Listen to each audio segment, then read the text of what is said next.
My name is Natalie Carter, and I'm 33 years old. What happened at my sister's wedding is still being whispered about across the entire business community.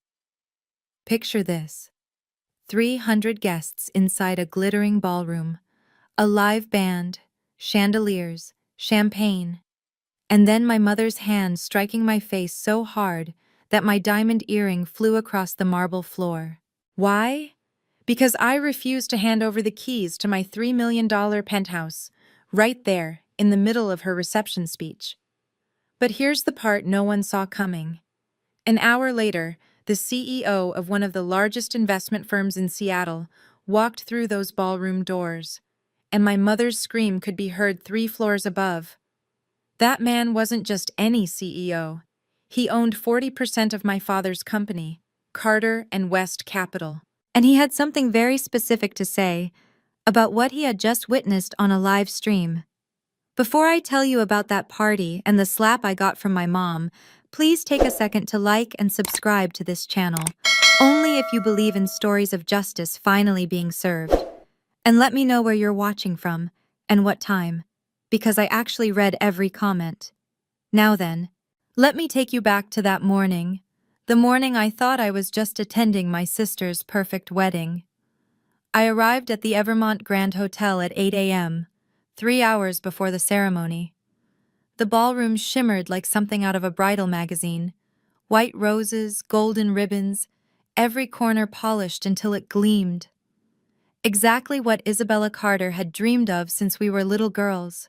I had contributed $80,000 to make that dream come true, though of course no one would ever mention that. "Natalie," my mother finally said, her eyes scanning me from head to toe. "That dress. Couldn't you have chosen something softer?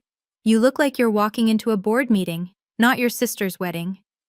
I smoothed the navy silk of my dress. Elegant, professional, maybe too much so. "Good morning to you too, Mom," I said quietly. She didn't even acknowledge the greeting. Instead, she sighed. "Look at Isabella. She's glowing, a real bride." The comparison wasn't new. It never was.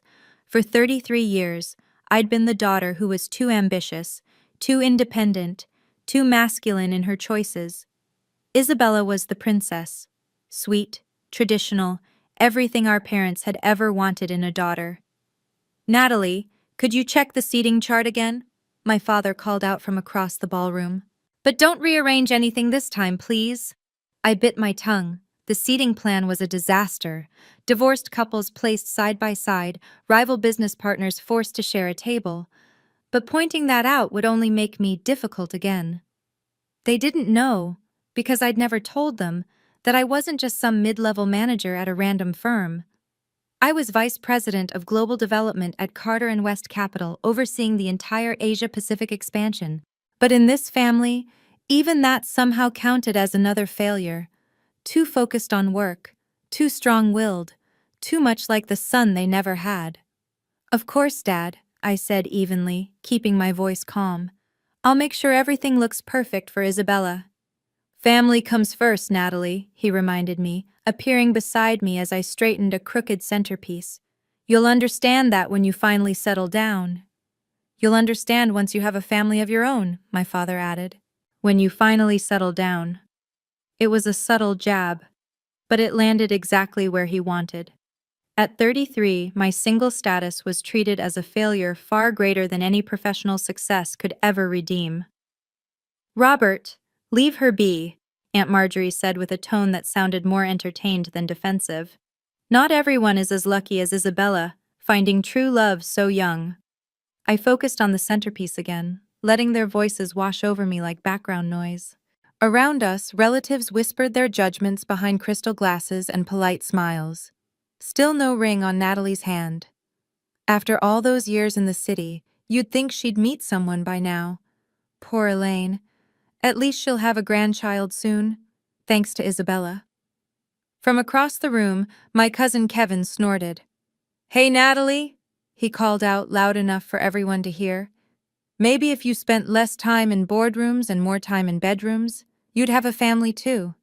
Laughter rippled through the relatives like static, Warm, easy laughter, the kind that burns cold when it's aimed at you. I wanted to tell them about the 3 men I dated this year, all of whom couldn't handle being with a woman more successful than them. I wanted to say that being single was a choice, not a failure. But what would be the point? My mother was already explaining, loudly enough for half the room to hear, that I was just too picky for my own good. I adjusted another crooked centerpiece, my hands steady despite the familiar sting of being dismissed. They didn't know who I really was, and maybe that was for the best. "So, Natalie," chirped Aunt Janet during the pre-ceremony mingling, "how's that little apartment of yours in the city? Must be cozy." "It's a penthouse, actually," I corrected gently. The crowd around us burst into polite laughter. "Oh, a penthouse." Aunt Janet wiped a tear from her eye. "Natalie and her big city dreams, she's always exaggerating." Isabella floated by in her wedding gown, beaming. "Last year, she said she was buying a Tesla. Can you imagine?" I had bought a Tesla. It was parked right outside, but I only smiled. "Natalie's always been ambitious," my mother added, in that tone that made ambitious sound like a character flaw. "Truly, too ambitious." "There's nothing wrong with a modest apartment," Uncle Edward added, his tone dripping with condescension. "Not everyone can afford luxury, you know. Nothing to be ashamed of, kid." My phone buzzed. A notification from the front desk of my building, confirming tomorrow's delivery to my 4,500 square foot penthouse on the 45th floor. Floor-to-ceiling windows, a panoramic view of the Seattle skyline, a home I'd paid for in full after closing the Tokyo deal. I could have shown them photos. I could have pulled up the virtual tour I'd saved. I could have mentioned the Architectural Digest feature from last month. But what would that prove? That I still needed their approval? "You're right, Uncle Edward," I said instead, my voice calm. "Nothing wrong with living within your means." Isabella laughed, that perfect tinkling sound she'd mastered years ago. "See, Mom? Natalie's finally learning to be realistic." The irony was almost poetic. I stood by the ballroom window, staring at the city skyline, the same skyline my penthouse towered above. 10 years. That's how long it took me to climb from entry-level analyst to vice president. 10 years of 80-hour weeks, red-eye flights, and deals that made headlines in the Financial Times. That penthouse wasn't just property, it was proof. Proof that the girl they once dismissed had built something extraordinary. Proof that I didn't need their approval, their money, or their connections. Every square foot was paid for, with my own success. If I handed it over to Isabella, if I gave her those keys like it was some party favor, what would that make me? The family's permanent backup plan. Their walking ATM, existing only to fund the golden child's happiness.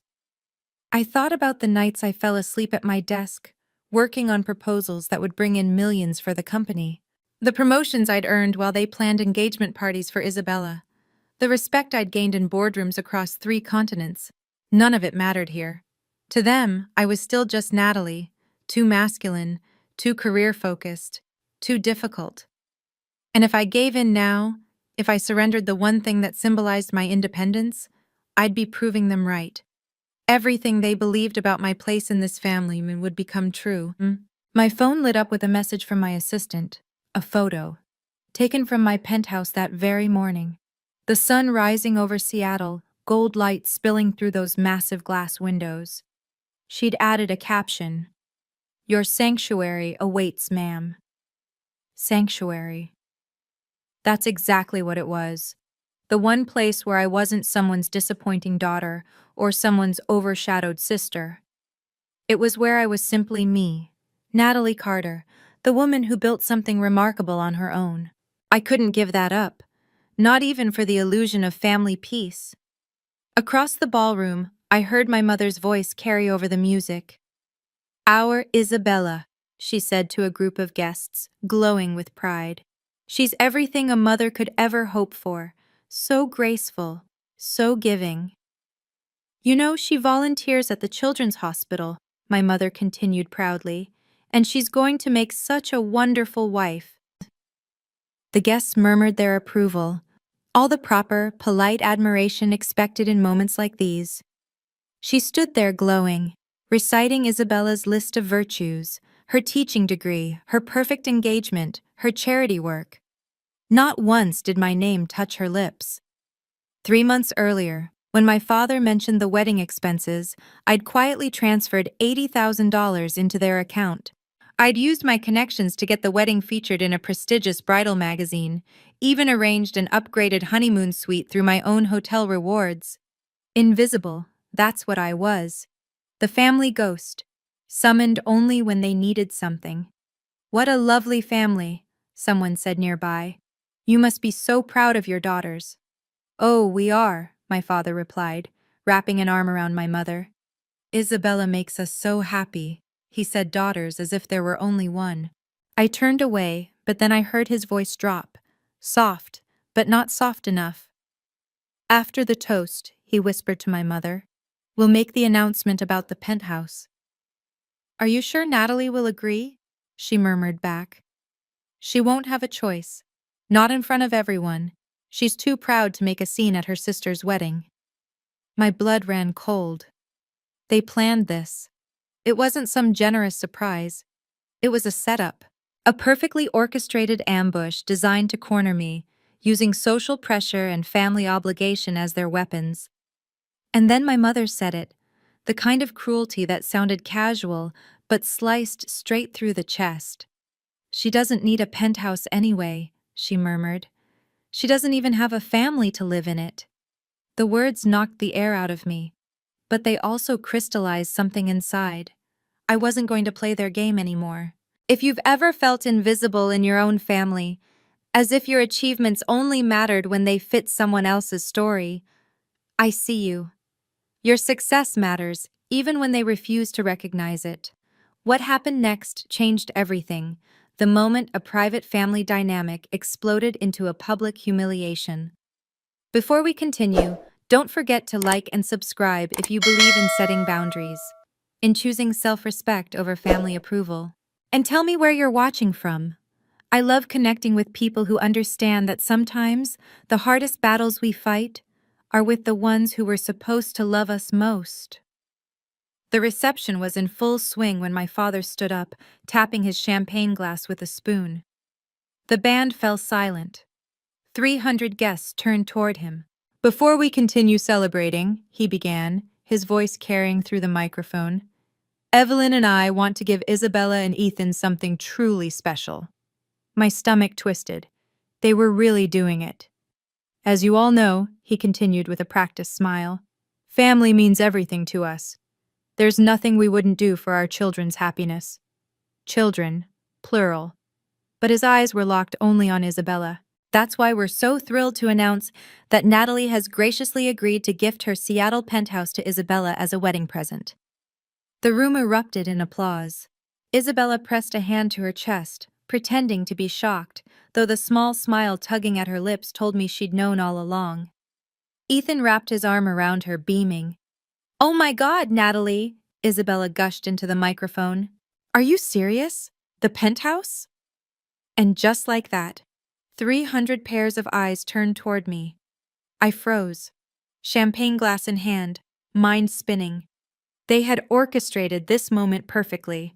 The announcement, Isabella's rehearsed reaction, the public setting that made refusal seem almost cruel. "Natalie, come up here," my father called, waving me toward the stage.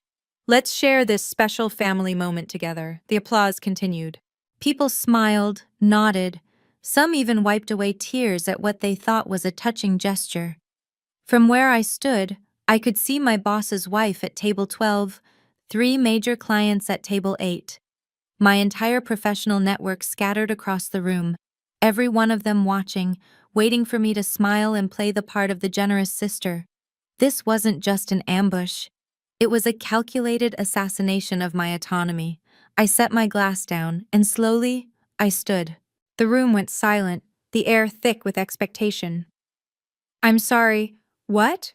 I said, my voice clear even without a microphone.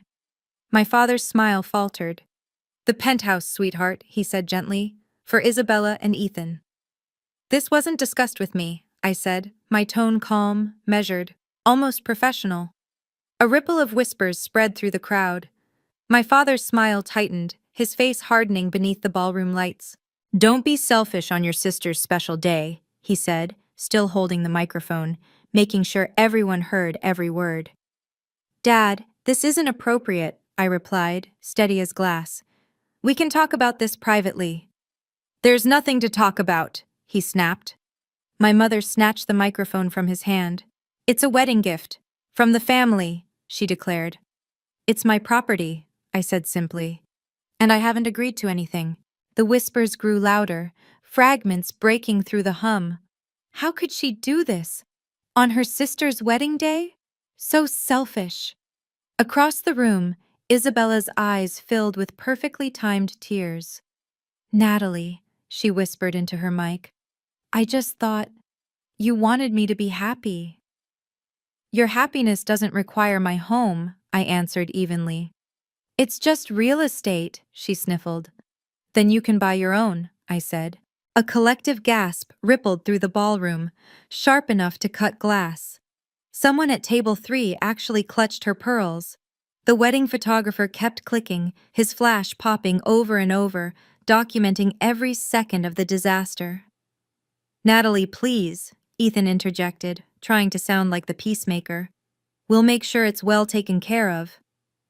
I'm sure you will, I said softly.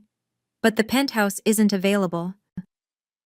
My mother's face had turned a dangerous shade of purple. My father looked seconds away from a stroke. And Isabella, her sweet bride act was cracking. Something darker slipping through the seams. Come on, Natalie, Aunt Janet called out from across the room. It's family! You don't even have a family to fill that place, Uncle Harold added, his voice smug. Isabella needs it more. She's starting her life. She's right, someone else chimed in. What does Natalie need all that space for? The pressure was suffocating. Each comment another stone stacked higher around me, brick by brick, building a wall meant to trap me in shame.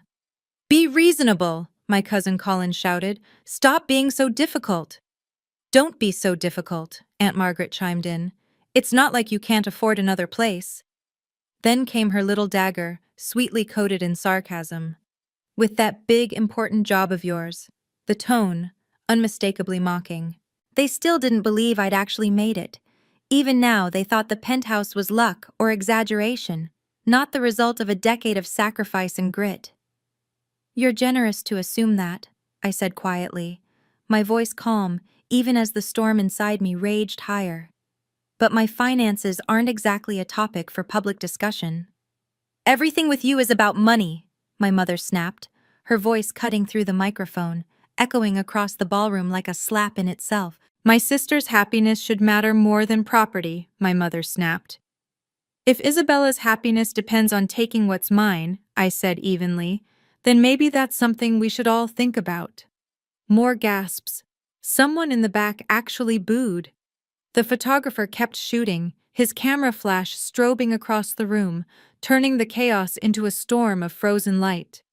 Through it all, I kept my hands at my sides, no trembling, no tears, no. I'd negotiated with CEOs who devoured vice presidents for breakfast. I'd stood my ground in boardrooms where millions hung in the balance. I wasn't about to break now, not in front of the very people who had spent a lifetime breaking me down. The penthouse is not available, I repeated, each word sharp and deliberate. My purse buzzed. Once, then again, then again. I pulled out my phone, needing the brief distraction from the emotional minefield I was standing on. 3 missed calls from the event MC, and 1 new message. Live broadcast ready, standing by. Live broadcast. I scanned the room, and then I saw it. Ethan's younger brother had his phone propped up on table 6, streaming the entire reception live on Facebook. That tiny red live icon blinked like a taunt. How many people were watching this disaster unfold in real time? Another message from the event MC popped up on my screen. Your call. Just say the word, Victor Liang. My mentor. my boss, and, conveniently, the man who owned 40% of my father's company. Not that my father, Robert Carter, had any idea his silent business partner was the same man his daughter reported to. We'd kept that fact classified for exactly situations like this. "Natalie, put the phone away," my mother, Evelyn, hissed. "This is a family moment."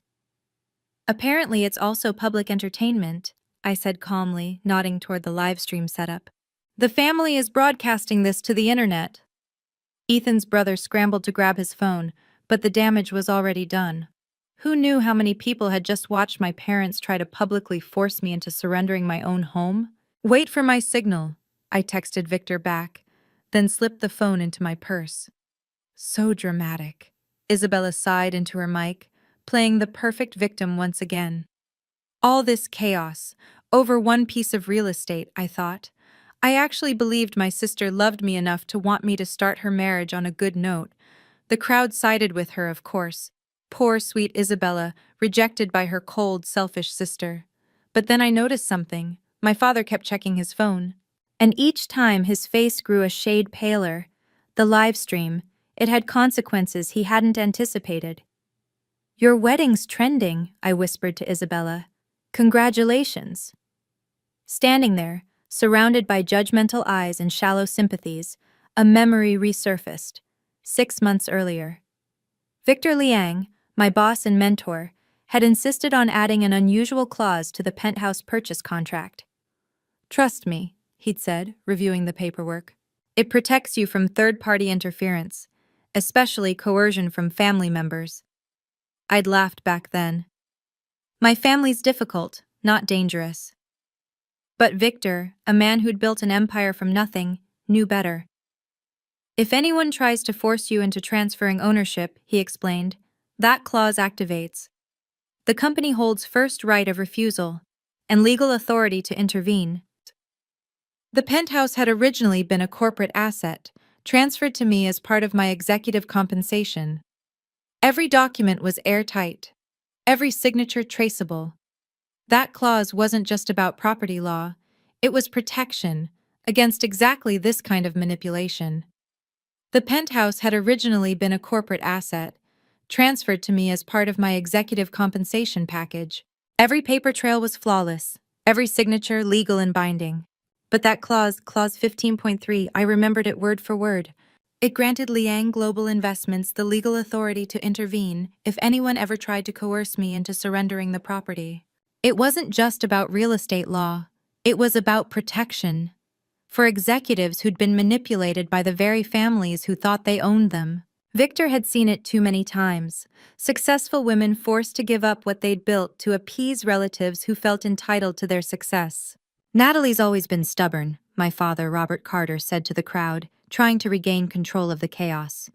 "But family comes first. She knows that." "Family doesn't ambush family," I said quietly. But the words carried, sharp, cutting through the tension like glass.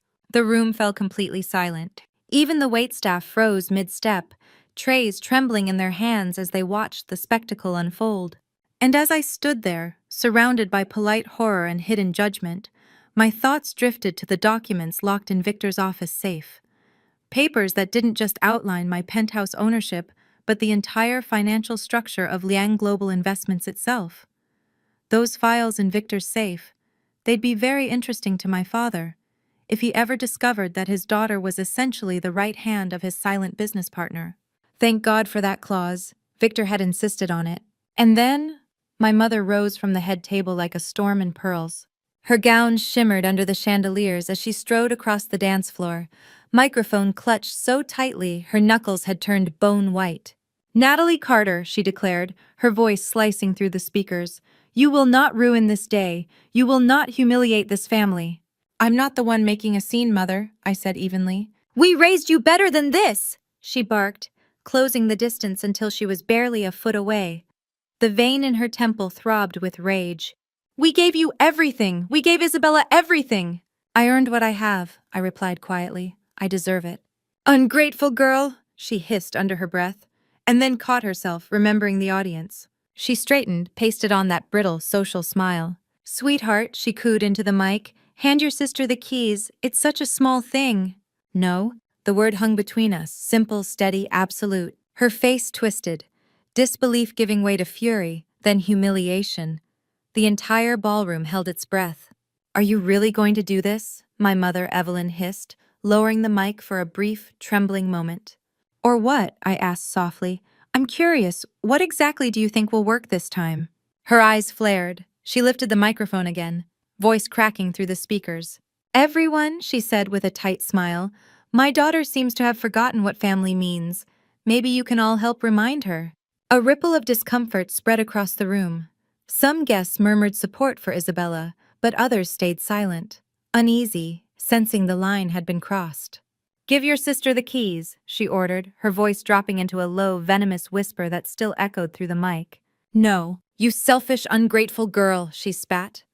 After everything we've done, everything we've sacrificed, you still defy us? You're an embarrassment to this family. She moved closer, close enough for me to smell her perfume, the same suffocating floral scent from my childhood. And in that moment, it wasn't just her voice I could hear. It was every echo of disappointment, every word that had ever made me small. Then I saw it. All the years of resentment burning behind her eyes. The slap came without warning. Her hand struck my face so hard my head snapped to the side. A perfect, echoing crack that rippled through the ballroom, amplified by the microphone still clutched in her hand. My diamond earring, a gift I'd bought myself after closing the Singapore deal, flew off, spinning through the air in slow motion, before landing on the marble floor with a soft, crystalline ping. 300 guests gasped in unison. Then, silence. Absolute, deafening. The kind of silence that makes your ears ring, that turns your heartbeat into thunder. I stood completely still, cheek burning, heat radiating across my face. The photographers stopped shooting. The waitstaff froze mid-stride. Even the children at table 15 fell silent. My mother's hand hovered in the air, fingers trembling, as if she couldn't quite believe what she'd done. In her other hand, the microphone hung slack, catching her ragged breath. In the mirrored walls around us, I saw everything reflected. My flushed cheek, her stunned face, the horror spreading through the crowd like wildfire. My father, Robert Carter, was half standing on his chair, frozen mid-motion. Isabella had both hands over her mouth, genuinely shocked for the first time that day. Ethan's brother had lifted his phone again, capturing everything. The earring lay on the white marble, its diamonds catching the chandelier light from nearly 10 feet away. Something so small, and yet it suddenly felt like the most important object in the entire room. I didn't move, didn't speak, didn't even raise a hand to the side of my burning face. I just stood there, letting the silence do what words never could. Slowly, deliberately, I walked toward the fallen earring. Each click of my heel echoed through the ballroom, sharp, rhythmic, like a countdown. I crouched, picked it up, and carefully fastened it back in place. A simple action, 30 seconds at most, but it felt like 30 years. When I straightened, I smoothed the front of my dress, lifted my chin, and looked my mother, Evelyn, directly in the eye. Her hand finally dropped, but she still gripped the microphone, her expression shifting between defiance and dawning horror. I'm sorry, I said softly, my voice steady, unshaken. The kind of calm that terrifies people who expect you to break. Then I turned to the head table. Congratulations, Isabella, I said evenly. I hope marriage brings you the joy you're looking for. I picked up my clutch and began walking toward the exit. No rush, no stumble, just the steady, deliberate pace of someone leaving a boardroom she no longer respects. Natalie, my father called after me. Natalie, wait! I didn't stop, didn't turn. Behind me, the ballroom unraveled, voices overlapping, chairs scraping, someone crying in the distance. But I kept walking. As I reached the doors, I pulled out my phone and dialed Victor Liang. He answered on the first ring. Natalie? Green light, I said simply. A pause. Then his voice sharpened. Understood. How long do you need? 45 minutes to get home. You okay? I touched my cheek, still hot, still stinging. Run the contingency plan, I said quietly. He was already moving. I could hear it in his voice. The legal team's on standby. I'll prep the shareholder agreement.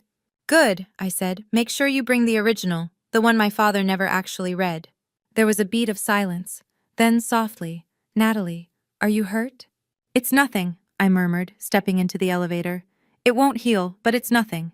The doors slid shut, sealing off the chaos behind me. 300 people had witnessed the slap. But soon, the entire city would witness the reversal. Is your blood boiling yet? I know what humiliation feels like, especially when it comes from the very people who were supposed to protect you. But sometimes the best reaction isn't anger, it's strategy. What comes next is exactly why you should never underestimate someone you've pushed too far. If you believe in standing your ground, if you've ever had to draw a hard line with your own family, type boundary in the comments below. Because this is where everything changes, where the invisible daughter becomes the one holding all the cards. 45 minutes later, I was back in my penthouse, a cold pack pressed against my cheek. The city glittered below me, oblivious to the storm brewing above it. My phone buzzed. A text from Victor Liang. Entering the hotel now. I changed into jeans and a soft sweater. No armor, no pretense. The battle was already won. They just didn't know it yet. Another notification popped up. The live stream from Ethan's brother, shared over 500 times. The slap was already a looping GIF, a viral spectacle for strangers to dissect. But I didn't care about online fame. I cared about what was happening in that ballroom right now. Another buzz, another message from Victor. Entering now, Victor had texted.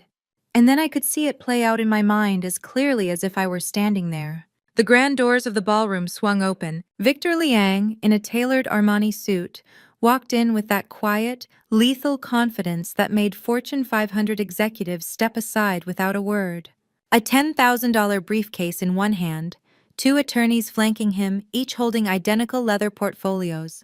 The same Victor Liang whose name appeared on the cover of Forbes last quarter. The same man my father, Robert Carter, had spent 6 months trying, and failing, to secure a meeting with. Another buzz, a text from Ethan's brother. You need to see this. I stepped toward the floor-to-ceiling window, the city lights sprawling endlessly below. Somewhere down there, in that glittering ballroom, my family was learning a lesson about consequences. The phone rang again, a number I didn't recognize. Hello? Natalie, Ethan's brother whispered. You need to see this. Your dad. He looks like he's about to faint. The man in the suit. He just said your name. Something about a partnership agreement. Your mom screamed when she saw him. Who is he? I smiled faintly, eyes on the skyline. Someone who believes in protecting his investments, I said. From the other end, I heard chaos. My father repeating one phrase over and over. Mr. Liang? Mr. Liang? The realization hitting him too late. I have to go, I said softly, ending the call. The city sparkled beneath me, calm and indifferent. But somewhere below, in that chandelier-lit ballroom, an empire was being rewritten. My phone rang again. This time it was Victor. I'm on speaker, he said, his tone calm but commanding. I'm here with your parents and their guests. Through the receiver I could hear it, that heavy, stunned silence that only comes when truth finally walks into a room. Then Victor's voice, sharp, controlled, carrying the authority of a CEO who made boardrooms tremble. I'd like to clarify something, he said, for everyone present. Natalie Carter is not merely an employee of my company. She is our Vice President of Global Development, the executive overseeing our entire Asia-Pacific expansion. A collective gasp rippled through the phone. That's impossible, my father's voice stammered, weak, disoriented. The Singapore deal, Victor continued evenly, brought in $65 million in revenue. Natalie led it. Our Tokyo division, now our most profitable branch, she built it from the ground up. And the partnership your company, Mr. Robert Carter, has been desperate to secure with Helios Electronics? A pause, a deadly pause. Natalie negotiated every single clause. You're lying, my mother's voice cracked, shrill, desperate. Mrs. Carter, Victor replied, tone tightening. Your daughter is one of the most valuable executives in this city. The penthouse you tried to seize is part of her executive compensation package, a package that includes certain protections. Protections? My father repeated, the word trembling. Yes, Victor said, his voice deepening. Protections that activate when someone attempts to coerce her into surrendering company property. And as of this moment, he paused, letting the silence slice through the air. That coercion has been recorded on a live stream that now has over 40,000 views. That is exactly what happened here tonight, Victor said. 40,000 views, in under an hour. And furthermore, his tone sharpened, as the holder of 40% of your company, Mr. Robert Carter, I am deeply concerned by the judgment you displayed this evening. publicly attempting to steal from your own daughter and allowing your wife to assault her. This raises serious questions about your fitness to lead. You can't, this is a family matter, my father stammered. The moment you made it public, Victor replied, you made it my matter. Natalie, are you still there? I'm here, I said clearly. Do you want to press charges for assault? The ballroom held its breath. Let me explain, Victor continued, voice resonant over the speakers. That live stream shows clear battery and an explicit attempt at coercion. This activates Clause 15.3 of our shareholder agreement. Clause what? My father croaked. Clause 15.3, Victor repeated, unhurried. Ethical turpitude and conduct inconsistent with leadership. Page 47 of the agreement you signed 5 years ago. I can call an emergency board meeting within 24 hours. Given that I control 40% and the Harrington Trust controls another 15, let's just say they're very interested in this situation. A rustle of paper carried through the phone, Victor setting documents on the head table, each page a quiet, legal hammer. This is blackmail, Evelyn screamed. No, Mrs. Carter, Victor replied smoothly, his voice unwavering. Blackmail is demanding your daughter's property in front of 300 witnesses. This, he paused just long enough for the silence to sting, is what accountability looks like. Please, my father's voice broke, pleading, make this stop. This has gone too far. Too far? I finally spoke, my tone calm and steady. Like slapping your daughter across the face in front of 300 guests? That kind of too far? You can't destroy our family over this, my father rasped. I'm not destroying anything, I said. I'm protecting my assets and my dignity. Victor's protecting his investment. If your behavior jeopardizes that, then that's on you. A murmur rippled through the crowd. Someone whispered near the mic. It's all over social media.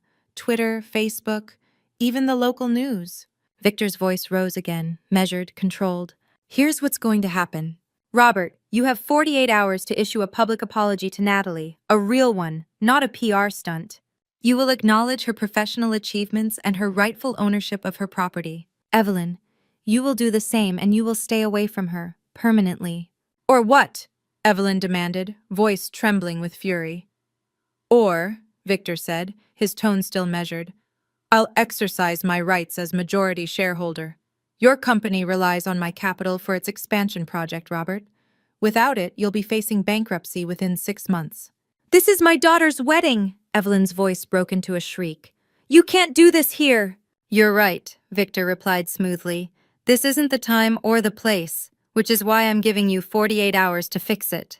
The penthouse, he continued, remains Natalie's, untouched, undisputed. Any attempt to manipulate, accuse, or coerce her again will result in immediate legal action. She's our daughter, Robert protested weakly. Then treat her like one, Victor snapped. Not like an ATM, not like a resource you can tap whenever you please. Somewhere in the background, Isabella began to sob. This was supposed to be my special day. It still is, Victor said calmly, because after tonight, everyone here will remember it. I'm leaving now. But these documents, he paused.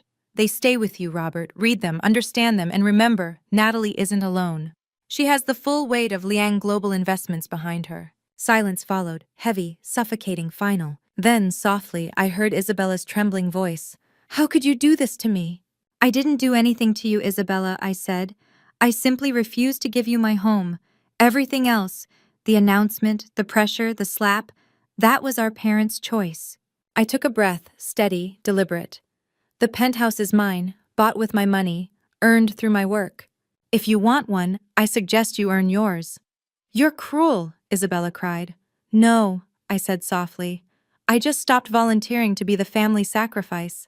There was movement on the line, chairs scraping, whispers spreading, the quiet hum of a room trying to process its own collapse. Then Victor's voice, closer now, steady and composed. Natalie, the reports have been filed. Your parents understand their options. The ball's in their court now. Thank you, Victor, I said quietly. I'm sorry it came to this. So am I, he replied. And by the way, the wedding photographer captured everything. He's already sent us the high-resolution files, in case we need them, for legal purposes. A low groan came through the line, my father's voice, broken. 48 hours, Robert, Victor said one last time. A public apology, or I call the board. Natalie, see you Monday. The line went dead. I stood alone in my penthouse, the city shimmering beyond the glass. For the first time that night I could breathe. My cheek still burned, but something deeper had eased, a tension I hadn't realized I'd been carrying for 32 years. Within 2 hours, my phone overflowed with messages. The video had gone beyond viral, it was everywhere. Headlines read, "Wealthy parents demand daughter's $3 penthouse at wedding."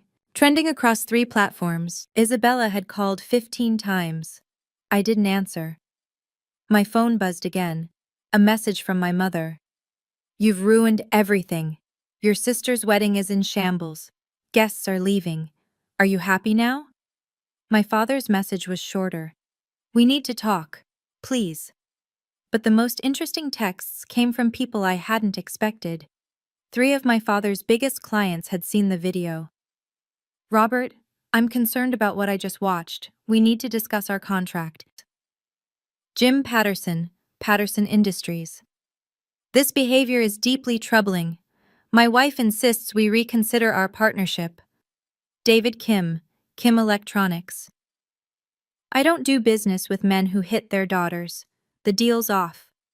Sarah Williams, Williams Logistics.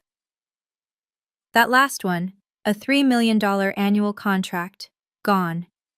Then came the group chat I'd almost forgotten about. Ethan's family group, the one I'd been added to months ago. His mother. "We're leaving. This is humiliating." His father. "The wedding is postponed until we understand what kind of family we're marrying into." The wedding had collapsed, and I wasn't even there. A final ping, a private text from Victor. "Your father just called. He's panicking about the clients. 3 more reached out to me, all expressing concern."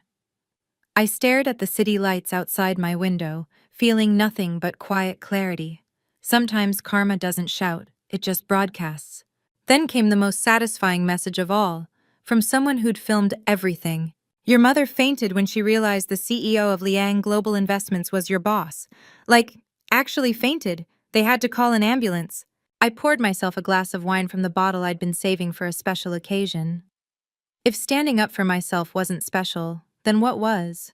Another buzz, a text from my assistant. "Boss, you're trending. Also, 5 executive recruiters have reached out asking if you're open to new opportunities. Apparently, standing up to toxic families is the new leadership flex." I laughed, a real laugh, the first one all day. By Monday morning, the corporate world had chosen sides, and it wasn't even close. The video had spread through every major business network in the city. The story was crystal clear. The successful daughter who refused to be bullied by her powerful parents. The CEO who stepped in to protect his most valuable executive from family exploitation. My father's company had lost 6 contracts in total. The expansion plan he'd been bragging about for 2 years. Dead. Without Victor's capital and with clients fleeing in droves, downsizing wasn't optional anymore. It was inevitable. Isabella's honeymoon in Bali was cancelled. Not by her, but by Ethan's family. They wanted to re-evaluate the relationship dynamics before moving forward. The wedding gifts were quietly returned, but the most unexpected fallout came from my own company. Victor called me into his office Monday afternoon. "The board wants to promote you," he said without preamble. "Senior Vice President of Global Operations." I blinked. "Because I got slapped at a wedding?" He smiled faintly. "Because you stood your ground under immense social pressure. You protected company assets. You kept your composure in an extreme situation. That's leadership. And the fact that I had to intervene only showed you know when to leverage resources wisely. Natalie, I've seen seasoned executives crumble under family pressure. You didn't. You won." The promotion came with a 40% salary increase and a generous stock option package, enough to buy another penthouse if I wanted one. But I didn't need another. The one I had was perfect. A symbol of everything I'd built without my family's money, their influence, or their approval. I donated my raise and bonus to a women's shelter that helps survivors escape toxic and abusive households. It felt like the right thing to do. My father's public apology came exactly 47 hours after Victor's ultimatum expired. It was stiff, clearly written by his legal team, but it did the job. "I apologized to my daughter, Natalie Carter, for my inappropriate conduct during a recent family event. I acknowledge her professional accomplishments and her rightful ownership of her personal assets. This matter is now resolved. My mother refused to apologize. Instead, she went on social media and called me ungrateful, selfish, and corrupted by corporate culture. Her post was screenshotted and shared thousands of times, usually with comments like, "Well, now we know where the problem started." It didn't take long for people to label her exactly what she was, a narcissist. A week later, Isabella texted me. "You've ruined my life. Ethan's family is making us go to counseling before they'll approve the marriage. They think my family is toxic." "They're not wrong," I replied. "I hate you." "I know." The extended family split down the middle. Some sided with my parents, preaching that family should always come first. Others reached out privately, sharing their own stories of being the scapegoat, the ATM, the one who was never enough. Even my cousin Derek texted, "I'm sorry for what I said. I didn't know what you were dealing with." For the first time, I didn't feel the need to explain myself. A message came from Aunt Patricia, my mother's older sister. "Your mother was wrong. I'm proud of you for standing your ground." But the most surprising text came from Ethan himself. "I didn't know about the Penthouse ambush. If I had, I would have stopped it. Isabella needs to grow up. Maybe this was the wake-up call she needed. I'm sorry your mother hit you. That was assault, plain and simple." At least someone in that family understood decency. The next day, I changed the locks on my penthouse. Security received a list of names permanently banned from the building. My parents' names were at the top. James, the doorman who'd known me for 3 years, pulled me aside as I came home. "Ms. Carter," he said quietly. "I saw the video. Congratulations. My daughter went through something similar. Family isn't always family, you know." He smiled, and for the first time so did I. That night, I blocked my entire immediate family on every social media platform. No dramatic announcement, no explanation, just silence, and the quiet freedom that comes from cutting access to your peace. Work became my focus. The promotion meant managing teams across 12 countries. I threw myself into it, building something meaningful, without the weight of family expectation. And Victor, he became more than just a boss. He became the mentor my father never was. Over coffee one morning, he said, "The best revenge is a life well lived, without them." 3 months later, a text came from an unknown number. A photo of Isabella's wedding gift, the one I'd sent once the dust had settled. A certificate for 6 months of family therapy. "Insulting," the message read. "Necessary," I replied, then I blocked the number. My penthouse became what it was always meant to be, a sanctuary no one could demand, diminish, or devalue. Floor-to-ceiling windows over the city reminded me every day that I had built something they could never take, not for lack of trying. 6 months later, the noise had faded. A new reality had taken root. I was thriving.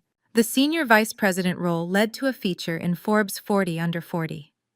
The article said nothing about the wedding. It focused on my strategy for expanding into the Asia-Pacific, on building markets from the ground up, on leading without apology. And that was the point. Not the slap, not the spectacle, the work, the life, mine. His company eventually stabilized, but it never recovered its former standing. He looked 10 years older within 6 months. I heard he'd started therapy. Too little, too late, but at least it was something. My mother kept replaying her victim story to anyone willing to listen, about the ungrateful daughter who chose money over family. Most people had seen the video, they knew better. As for Isabella, her marriage to Ethan lasted exactly 4 months. The counseling sessions had exposed deeper issues: entitlement, lack of accountability, the expectation that others would provide for her. Ethan's family had been right to worry. The divorce was quiet, but final. She texted me once afterward. "I hope you're happy, you got what you wanted." "No," I replied, "I got what I earned, that's the difference."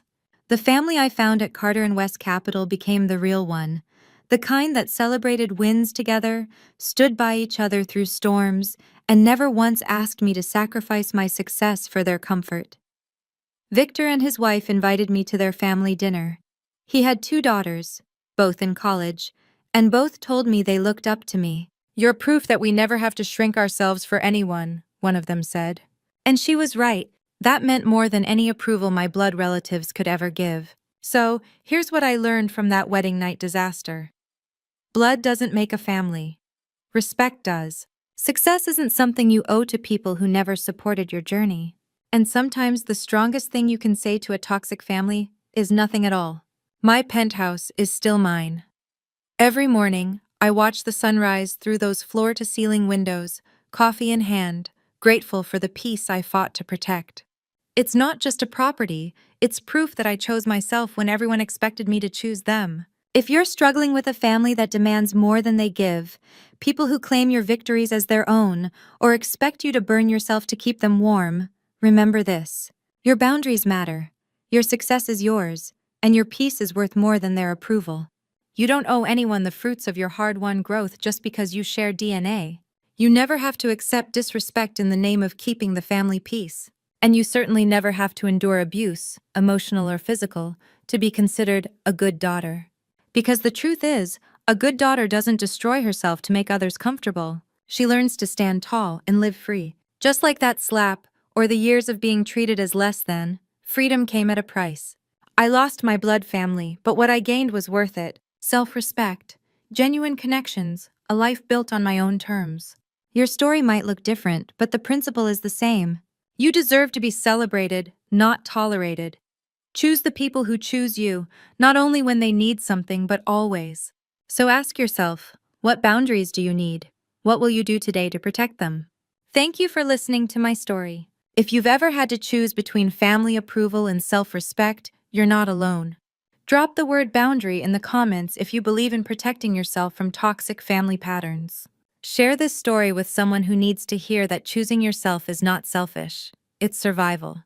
Subscribe and ring the bell for more stories about healthy boundaries and the families we choose for ourselves. And tell me, do you stand with Natalie for defending her worth? Or do you believe family should always come first? If you've ever had to choose peace over approval, type peace in the comments. And don't forget to like, subscribe, and tell me where you're watching from. Because somewhere out there, another woman is finding the strength to do the same.